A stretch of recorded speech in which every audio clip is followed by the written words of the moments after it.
With just over 200 hours in Dune Awakening, there's a bunch of stuff that I wish I knew a little bit sooner. Today, if you're new here, I'm ILLIBET. I play a lot of survival games and like to make a guide here or there on them. And hey, if you're a returning viewer, welcome back. Hopefully something in this video will help you out. Starting off with something a little bit more boring, but super important, and I did make a separate guide going more in depth over it, but it's about your storage and your benches and your power and just general resource usage. I've only just set up this base, so it is a little chaos, and it's a good time to show you all how to set up your benches and boxes to work efficiently for you. It does not matter what size chest you're using. You can use a whole lot of little ones, small ones, the other ones, or these medium ones that are actually gigantic. You can change your circuitry, which is a lovely little thing, but if you already have some items in here and you've been moving stuff about, you can press F and quickly add anything. If you don't have any matching items, nothing will deposit. If you're moving stuff around from boxes in your base, say you don't want this stuff in here and it's a bit heavy to put all in your inventory at once, if you have something like an assault ornithopter, or better yet, a buggy with its storage, you can select that, change over to here, and go to one of your other boxes. Now I want to move things into this guy.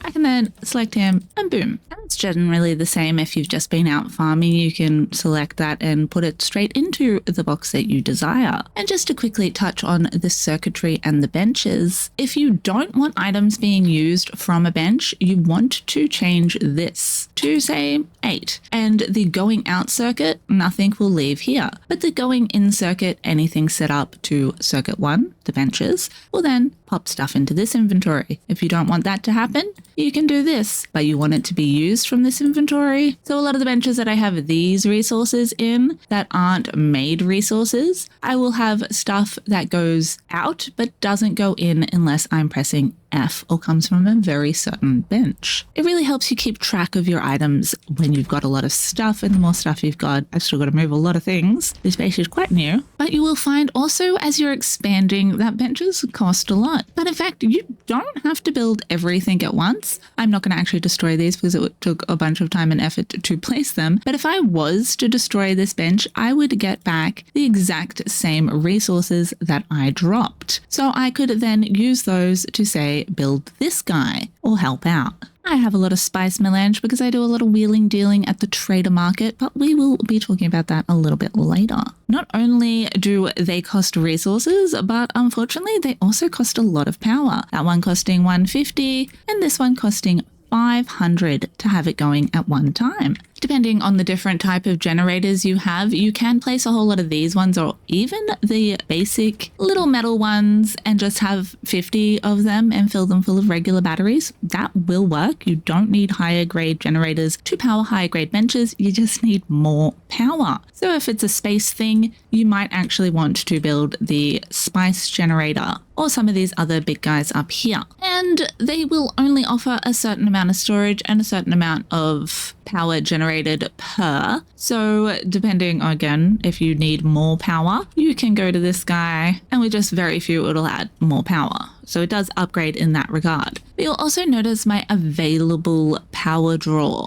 and my total uptime, which will vary from generator to generator if you haven't balanced it out by simply going to your sub 5 console. You don't in fact need to go to your generators. I don't know why my floor disappeared. It's super weird. I logged in and I had no floor. Go to your sub 5 and press the Y or this button and you'll see if you have fuel available that it will add it to the available generators so you don't have to go up to them one by one. This is really, really handy. But if you are limited in the amount of power that you can actually have, like when I first started building, I didn't have all the resources, place everything and power everything all at once because I was still bringing stuff over. And if say you're not going to be on for a few days, all of these aren't powered. Well, that one's powered on because I use it all the time. Unless I am using these, they're not powered on. Rather than deconstructing them and accidentally using the resources that I might need, I just keep them here and turn them off. If I was to turn this one on, which has the 500 power draw,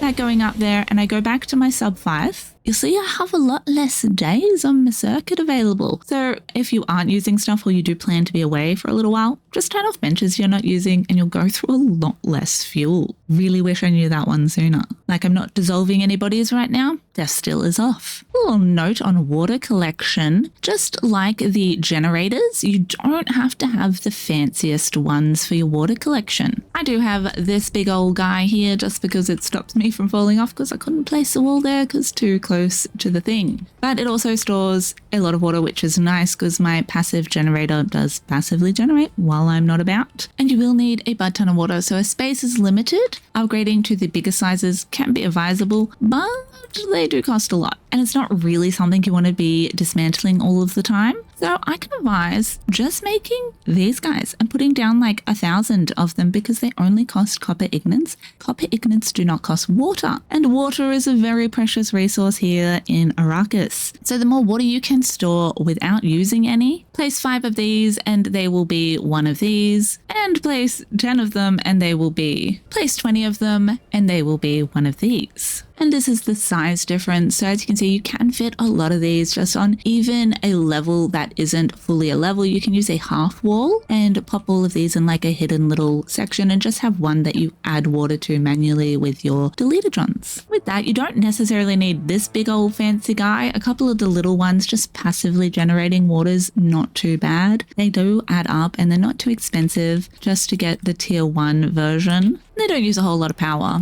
I do advise these. It's nice and passive. You don't have to get bodies or suction up blood or any of that. And then as soon as you've done the Fremen quests, I highly advise making the Death Stills and upgrading to the advanced one ASAP, because not only is it 10 minutes quicker, but it also does 45,000 liters instead of 25,000. So you're getting a lot more bang for your body. Using a fair bit more power though, and a bit more of those resources, it is definitely something that is very worthy. And when you're out farming with your buggy and you go past a camp, just kill a body, pick it up, put it in your backpack, and then bring it home. Pop them in a vault for later. If you do happen to want a bit of a bigger space for building than what your original sub 5 has to offer, you can increase your land claim. But I do advise planning out where you're going to place originally, because certain things like those buildings from the enemies will block it, and camps, and it only goes a certain distance up and down. But what you can do is in fact place a vertical limit increase, and that will imply to not only the square that it is placed on, but every single subsequential land claim afterwards in the section of that sub 5. So if I was to place another land claim right here, which I will be doing because my corner's poken out, I can then have the vertical one apply to that without having to place another vertical limit increase. And at my other base, I had the unfortunate effects of not realizing that a camp was a little bit too close after I increased the horizontal limit. So I could no longer increase the vertical limit,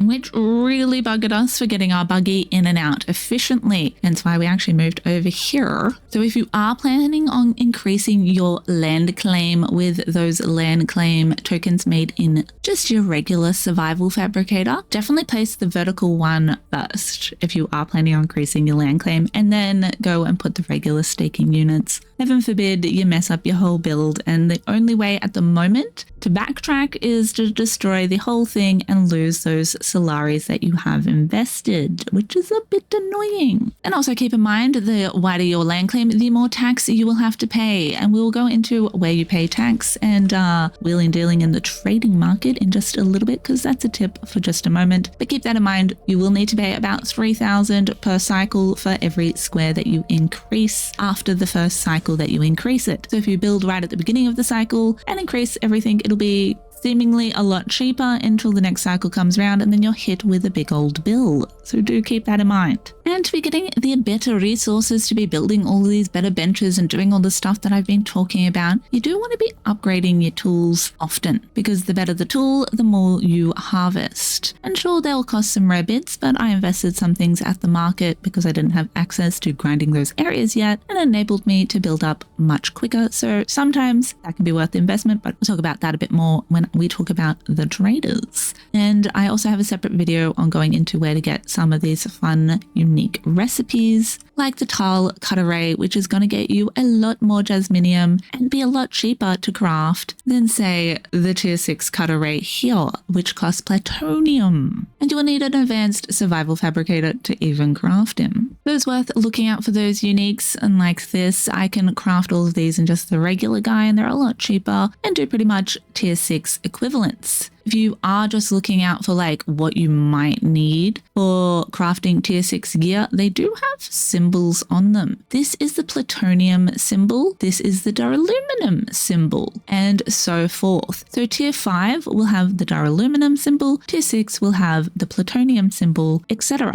So you can see kind of at a glance, although a bunch of stuff is still going to require this level of thing. Looking at something like the tile cutaway can give you a little idea on those symbols, seeing copper being that original one, and then the iron being the more C shape, and then carbon being the P symbol, etc., etc. Goes on. Finally, titanium being the unlocked little padlock. So I can see at a glance that I have in fact tier 6 boots in my inventory, and they're good, but they are only tier 4 boots. So I could pop these guys on and get a bit of an increase, depending on whether you're a heavy or light armor user, of course. And you could quite easily sort all your boxes into different tiers, 5, 6, whatever, 4, 5, 6, by just looking at those symbols. And I didn't notice them for quite a while, so I thought I'd chuck that in here. But yeah, definitely the more you upgrade, the more you can harvest, the more you can build. The bigger the bench, the more it will process. So like my giant spice refinery here, if I click on it, I do have to add 10,000 spice, but it will give me 50 spice melange instead of 10, which is what I would get with the little guy. But you can process a lot littler amounts in the little guy and the medium guy and whatnot. So keep that in mind before you rush out to build the big one. You will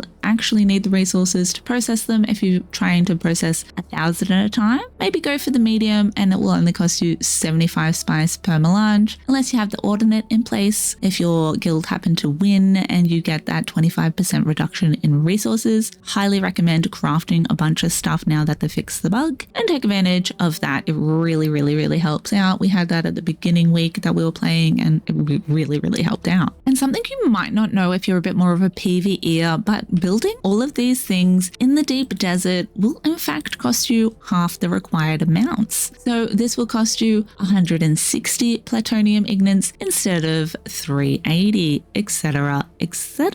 190 rather. I did backwards dyslexia math. 200 spice melange, etc. So it is a lot easier to get to using these benches and developing that plutonium actually in the deep desert. Or even if you're only at aluminium grade, there's a lot of aluminium to craft out there, and these benches are going to be a lot cheaper for you. So you can get a lot more done, and there's a lot of PvE area now where you can't even get raided, so definitely take advantage. But remember, every Tuesday the Coriolis storm comes, there's lots of warnings, and the bases get wiped. So make sure, I try to leave like a day before to avoid any of the cluster that can happen with servers and lag and a lot of people trying to move their stuff at once. Definitely, or just problems with the servers going down. That's happened before too. People lost some things. Definitely go and take your stuff a little bit before the storm hits, because you will lose everything. It wipes, it changes the desert, and you'll have to go and scan everything with your probe again. But in saying that, you do get a lot of XP for discovering locations out there, and that is every week. You can get that 100 XP for scanning, or 200, I believe. 100 or 200 XP for scanning every single zone, and every time you discover the caves and the different outposts and whatnot, rather labs, because I don't even think there's outposts out there, you will get extra points. I think it's about 200 per location, depending where you are. If you're not into PvP, just don't go past E square. You'll be right, even if you do, though. You can run away from most chaos, and you will need to go further out to get the more resources and the spice and whatnot. But as you can see, the risks are worth the while. I've yet to be killed, so huzzah. Been chased a few times, but I'm no air combat human, for sure. So I don't even bother getting around with rockets. I don't even look aggressive, and most people leave me alone unless they really want my resources, and then you know what, fair game. Another thing you do want to keep in mind with the benches is unfortunately,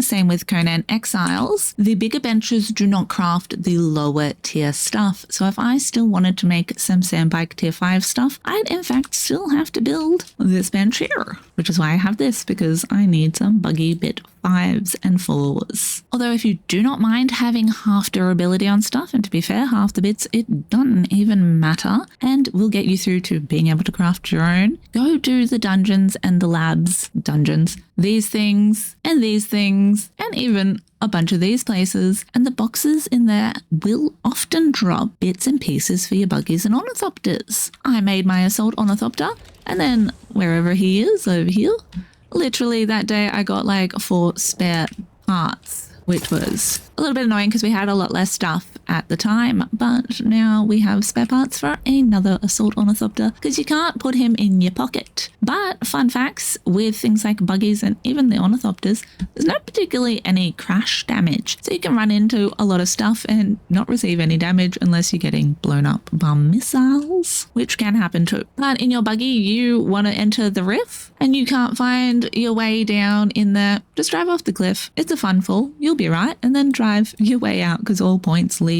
to an out eventually. It just might be a long drive down the bottom. But I highly advise taking advantage of the no damage to your mounts. I didn't quite realize that. I was suspecting it for a long time until I did accidentally fall off a giant cliff and had no damage. And I went, oh shit, that just saved me a bunch of time driving around mining for my etherite crystals and whatnot, because I just drive all the way off and then take the path back up. It's quick drop, sudden stop, drive back out, a little bit of a drive, but yeah, definitely take advantage. They don't plan on fixing that because there's a lot of buggy things like when entering the shield wall over there, if you don't take it slowly to go to the world map, you will in fact just crash bang while it's waiting for the menu to open and say, hey, you're joining. So no damage taken, but if you don't like the fear of it all, just pop up slowly to the wall. Now I could drive my buggy back and forth from this base, which isn't too far away from the rift, but just to save me time, I fly over to my little outpost here and ferry things back. That way, this base is also pretty close to an outpost, which isn't actually marked right now, which is weird, a little village right here. So well, because the Coriolis Storm actually got rid of that. That's not weird. Every single Coriolis Storm, all the resources reset on your map, you'll have to rescan, but also the little tiny camps disappear, which is a bit annoying if you haven't discovered them all yet and you've discovered some of them and you have to go back and discover them all again to see them on your map, or at least scan. But anyway, digression. I highly advise having those outposts. We've got a tunnel right here that leads right to a lab here that gives, not a lab, a little camp thingy that gives a lot of the etherite crystal, and it's a nice little drive. Or I just drive all the way down and then get a much bigger one over here. Drive to this one, for instance. Because even though all of the other resources do change their rough location, say you had an aluminium stone next to your base last week, it might be a battery pack this week, but there'll still be aluminium in the location. The etherite does not change. So you can set up a base right in the rift if you really like. Just fly there and back all the time. It's much quicker than driving your buggy back and forth. And I just have multiple buggies. We are also going to set up a little outpost out here. We've been a bit lazy with it. We just fly back and forth with our assault copter. It's pretty quick. There's a decent amount of inventory, but now we have access to the buggery cutter 6. We can get a lot more of the jasminium crystals from these little craters. So we could set up a little outpost down here outside of the radiation and be able to drive the short distances, or even set it up in the radiation and just go prepared to that outpost rather than driving our buggy a really long way. Even setting up on this island can be good because this is a really good cave to hit, has some good schematics in there, and just in general, hitting up this shoal for schematics is really nice, but that's for a different video. Yeah, definitely outposts in places where you want to be able to get resources, handy. We also have one over here, which is our first base that we've kept because it's nice and close to lots of iron nodes and fairly close to the anvil taxi service. But again, the more bases you have, the more taxes you will need to pay. And you might be wondering, how do I pay these taxes? Well, you can go visit one of those taxi services and fly to either Harko Village or Arakan. We can also fly with our ornithopter over the world map, same as getting to the deep desert. Just go over one of these borders of the edge of the world. I live right by one here. There's another one here, and that will get you into the world map. Now, if the world map does intimidate you slightly, quietly because it's easy to get lost, I'll show you a couple of tips and tricks on that. As we need to go check out the player vendors, pay some tax, and do some wheeling and dealings so I can get more Solari to buy more spice melange and build more cool things. Now, different stuff will sell different goodlinesses on different servers. Unfortunately, it's not a global market. It is restricted to your essentially world cluster. But I find that sand trout leather sells really, really, really well. I can sell it for like 3,500, which is crazy because that's pretty much what the regular NPC vendors sell it for. But I regularly sell a butt ton. I've recently just spent all of my money on buying spice melange and plutonium, so that's fun. But yeah, still tubing the aloe vera seeds, what are they called? The agave seeds sell really well. The buggy parts don't sell as well, so I'll leave them behind. I also have storage at the actual trader because you have a limited amount of what you can list at a time, but we'll go into that in a second. If you are planning on taking stuff to sell, you can put it in your Ornithopter's inventory and transfer it directly from there to the trader now, which is very handy. The heavier stuff if you want to sell a whole bunch of duraluminum, for instance. See what sells best on your server and kind of go from there. Sometimes the pre-made stuff sells for less than what the resources does to make it. Like on my server, for some reason, people are willing to pay 500 per spice, but I can buy a spice melange for sometimes 1,000. So the math ain't mathin' good on that, but I'll regularly sell a butt ton of spice for 500 Solari each. So definitely be keeping an eye out on that when you are buying and selling yourself as well. Sometimes the more done up resources aren't as worth it. Of course, there's a sandstorm right as I want to fly somewhere. I believe I mentioned this in my first video or another sequential video anyway, but I highly advise doing that Fremen quest and getting the still tent as well, because having that when you're out and about is really handy for not dying to that sandstorm. If you have stuff in your Ornithopter and it's a scout Ornithopter and you can actually pick it up, drop that stuff on the ground and then hop in your still tent once you've sucked up with your vertical backup tool, your Ornithopter, hop in your tent with the tent over the resources, so you definitely don't have anyone coming up and trying to steal them or nothing, because if they scan they'll see treasures there, also if they have a hand scanner. But it will keep you safe from the storm and also generate a bit of water. As well as doing those Fremen quest slides, I do highly advise leveling up your these people skills, especially the planetologist, because you can use the compactor more efficiently, you can harvest stuff more efficiently, you can use batteries better, you can harvest do better.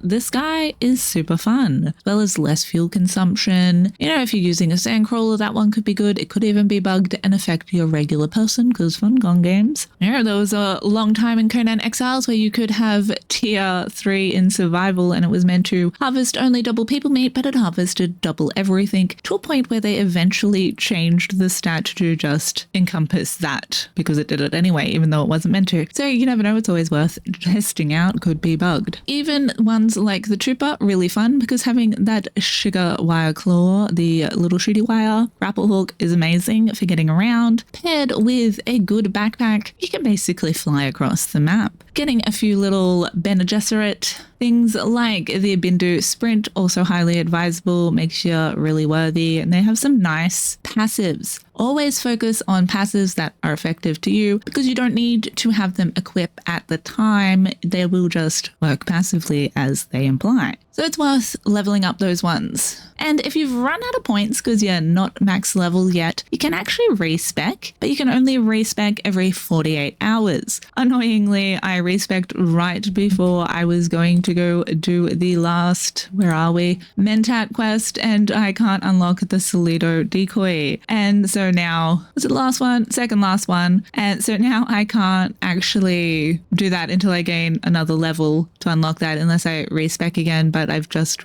respec'd, so I can't do that for a little while longer. Plus then it respecs every single tree, and you have to go back through and reapply. But it is advisable if you haven't done it yet and you've started the game and you've been playing for a fair bit, because, you know, I barely ever drive around a bike. I don't need that, and my buggy uses but all fuel because I'm not going very far in it. So that one wasn't important to me. I had it quite leveled up, so I got rid of that. Or say you were using a scattergun and now you're not, you can change from that and apply it to something that's actually more efficient to you. Like having battle hardened as a technique does take up spots that could be more wealth used somewhere else, which you can change up. Like if you've got a whole lot of poison guys around, you can put the poison capsule or whatever the poison absorption one is from the Bene Gesserits and then not get as poisoned. So you can switch them up on the fly. There's no cooldown here. You just got to remember where you put your things. I had to use a Highness Seeker for a quest, so got that equipped at the moment. Though it's really fun to use, so can advise that anyway. Or something like the suspension pad, which can be broken at times and reset the worm's aggression because it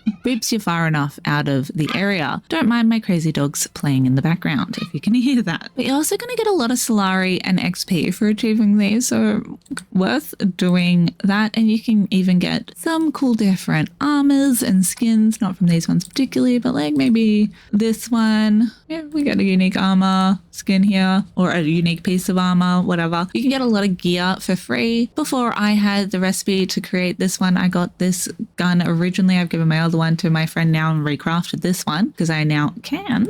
Because the recipes do in fact drop from doing those dungeons, where I actually use this one a lot too. Wherever we are, you can't repair stuff unless you have the recipe learned. So it can be annoying if you do a quest and they can't repair your gun unless you give it to your tribe mate, and then they can have the damaged repair gun. Because every time you repair, you lose max durability too, which can be a good reason to level up some of these things that reduce durability loss and whatnot. Let's have a little fly to the world map. If you fly in, it will be free. If you cost a taxi service, take the taxi service, it will cost you 2,500 Solari. And if you're just going there to the trader, because there is a cost to list stuff also, which we will check out. Unfortunately, that ends up adding up to a lot if you're going back and forth for quests and whatnot. So I do advise getting used to this world map and taking your ornithopter as much as possible. So you're confused, how do I get places? You can click like that, you can hold, you can scroll out a little bit, but you can also pan, which is cool. So we can look what's around. The longer you're out here, the more fuel and water will go down. But you can stop by on one of these places, just hover over it. And as you can see by me just clicking there, I am traveling to this destination. If I hover over here, it'll eventually fill my fuel. The further you go, the further whatnot. You don't want to die with your craft out here. Don't AFK out here. You can also bring up a world map. And you can traverse with the landscape. You can, to a shitty degree, track a location, but it's not so great. But we're leaving Haga Basin and we want to go to, say, Arakan. So rather than just wildly clicking in the area, especially if you want to go to Harko, it's quite far, a bit of a distance. All the wreck of Hephaestus, it's a bit of a mission. So what you can actually do is pan over to the location until you eventually find Arakan, and then just click and wait, or press spacebar and watch yourself cruise over. It's a much more efficient way than rampantly clicking and searching in the direction. So I advise as soon as you enter the world map, find your location by panning around, click there and just wait. You can often see a lot of trails of other ships leaving, which can help. And you simply enter, you confirm, and you join. And after a short cut screen, or skipping the cutscene, you will enter whichever town you ventured to or wherever you ventured to. You cannot take a taxi service back, so you can't accidentally leave your Thopter. And then if you happen to be in Arakan, you head this way, much easier to find the vendor and the banker. But we will also have a little look-see at Harko. The bank is here, but you can also press the M and see the map. You cannot see Haga Basin while you're here, so it's a little bit annoying, but these guys often reset. I've talked to all of them, but they'll often reset, which is silly. This is the trader and the bank. You talk to this guy and you can deposit Solari. You can withdraw Solari, and to take the taxi service, you often need coin in your actual pocket. Sometimes it bugs out and won't use your credits. You can also store items. This is the same storage between Arakan and Harko Village, so you don't have to worry about leaving one in one and forgetting where you put it if you want to trade it later. I no longer need this, so I'm going to list them at the trader, etc, etc. I've got some spice to list. I've got some other random crap to list. Then we go over to these little things. They, I believe, kind of need the traders at least their outposts. I get they don't want them in the bases, but at least the outposts for the noobs. But anyway, you can get a lot of good stuff here before your time. If you go down to the resources, you can find components that you might not be able to get yet, and sometimes you can find them pretty cheaply, especially if you click on the individual units. If you have a bit of money to spare, you could say buy all of these and then sell them for 3,000 because there's a lot more available for 3,000. Like if that one wasn't 40, if it was 4, for instance, I would buy up the market there and then list them for maybe 2.8. Because every time you sell something, I can't sell anything at the moment, it will cost you a listing fee. You can change the duration of how long you've listed it for. Some of them will expire and not sell. You just got to kind of test out prices, what will work on your servers and what not. So like the Sandstrat leathers are selling less good this past 3 days because these type of resources, it's best to not list for the full 7 or 14 days. Something like the gun, you might be able to, but more and more people have access to this stuff, so the prices will come down. You can always go and have a little look and see if, say, there's none of this insulated fabric. It could be good to try and sell that, and it's basically seller's market. You can list it for whatever. We scroll down to Sandstrat leather. We can see someone selling these for 500, and there may have been a lot more of these other lower price ones available. We'll tell you when you list them what the lower price is, and if there are any listed. You can see nothing, there aren't any heavy arrows listed, so it won't give us a price. You get to kind of make up your own price. Something like the power packs, our average price is this and the low price is this, but that might be a half durability one too. So again, it's worth going and having a little look at things like that. See, this one's half durability, like these two are the same price, but one is more fixed and one's not. We get a bit of a feel of what's selling on your server and what you can sell good. Like a lot of Argave seeds generally sell good. Not always. These weapons don't sell as well. You can tell if there's a lot of stuff for a really low price and you found it a bit hard to get, and it's probably not selling well. If it's a really high price and you found it easy to get, well, look out, you've just found yourself a bit of a market to sell and make some Solari. And you can see we have actually sold some spice sand for a pretty reasonable price. I actually bought a lot of this for 100, so I made a decent profit on that, minus the listing fee, of course. And this expired, so I lost the listing fee. The higher the cost that you put it at, the higher it will charge you. You can then claim these back into your inventory and it won't take up spots anymore, and you can then list more stuff or claim your actual money, which will then go into your bank account. And now I'm a lot richer. Look out. And I've got a little bit of space in my inventory. So that's sold not very well, and I probably won't relist it. That isn't worth listing because I got to go to the deep desert to get them out of the treasure things. I think they're those ones. So for 500, putting it any cheaper than that's not worth me time. Same with like insulated fabric. When I can sell the Sandstrat leather that I can get a lot easier for like 1,000 or 500, or maybe even sometimes 3,500 regularly, depending on who else is selling. You know, you get the idea. Economics 101. Supply demand. And a lot of people don't sort from price highest to lowest, and they might miss out on getting a lower price spice sand. I had someone buy some that was 500 and leave the 291, which was kind of crazy. I had them listed at all different prices to kind of vary the market because there was like me and one other person selling. So it makes it look a little bit more versatile and encourages some people to probably buy the cheaper ones because they go, oh, that's a good deal. And yeah, sure, you might miss out on that listing price. And if you cancel it, you'll also miss out on the listing price. But it can encourage the sale of the cheaper one. Like back to what I was saying earlier about cost of resources compared to rare resources to the made resources. It costs different resources and like 30 of these to create one of these. So as you can see, I'm going to pay 30,000 for that if I so wanted it, which I do not because it's very easy to farm, to make one of these that I can buy for 500. So definitely keep a lookout for that. And large fuels not selling, you can see there's a lot of them listed. Short amount of time, probably all the same guy. I can maybe list a bunch for 4,000. They might sell, probably will not though. Very easy to craft and make. I see a lot of people recommending fuel as a thing to sell in the market. For me, it's just not a viable thing on this server. People are just too good at grinding fuel. But there's no Argave seeds for sale, and I live right above the Udom, so I could go get a bunch of those and sell them for a nice amount. And then it's the same with the spice melange, especially right after the Coriolis storm. You can find some very cheap. I found a bunch for 1,000 and then a bunch for 1,500, and now there's a lot for 2,000, which is pretty worth it, to be honest, compared to how much I could buy the actual spice for, which is only me selling it at the moment, but not always the case. I can make like 5 spice melange there, and if I don't have the good resource machine, I can make 3.5. So that wouldn't be great profit-wise. Anyway, I've rambled on about that long enough. You get the point. I'll probably cut half of that out. Let's go pay our taxes, which annoyingly is all the way over here, and we look out for this symbol really far away in Harco Village, but you'll notice it because they look the same. They're a big old empty cavernous building. Run right to the end. You can find a landscrab representative in both of them, so if you have partook and you need to claim something from House Feroda, you can come here and claim that, but that's for another video also. We got a man's here playing older dingo.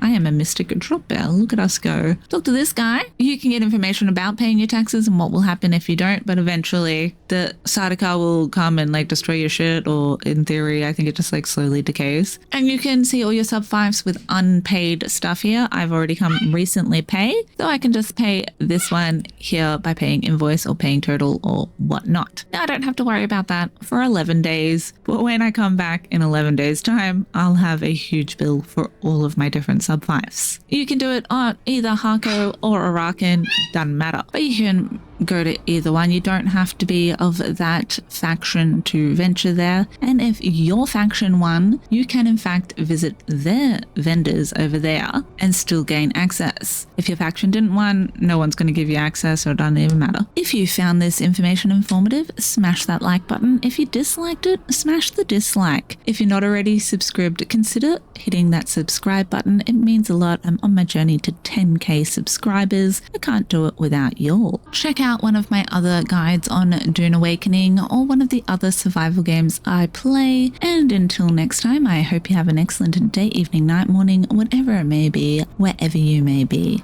Have a good one.